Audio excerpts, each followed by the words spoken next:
Beaucoup d'entre nous ont été confrontés à des patients présentant des douleurs chroniques des mollets, survenant le plus souvent lors de la course ou d'autres activités. C'est un problème fréquent et c'est vrai que la clinique, mais aussi l'imagerie, sont difficiles dans ce type de pathologie. Il faut surtout bannir le terme de douleur d'effort, qui est un terme fourre-tout, qui n'explique absolument pas l'étiologie douloureuse, parce que le but de l'imagerie est quand même de rechercher la cause de ces douleurs pour essayer d'orienter le traitement.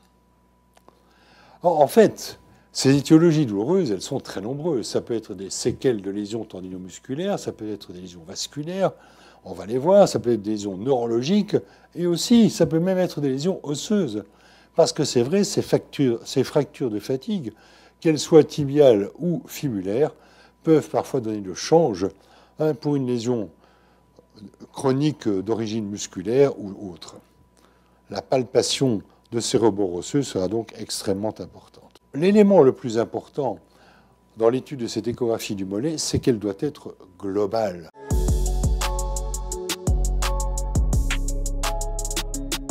Analysons maintenant les différentes structures musculaires du mollet, siège de nombreuses pathologies.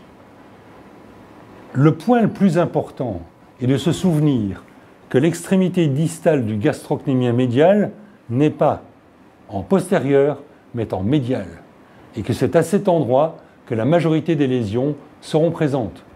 Donc il ne faut pas uniquement étudier le mollet à sa partie postérieure, il faut commencer à son versant médial pour essayer de repérer au mieux la partie distale de ce gastrocnémien médial. La voici.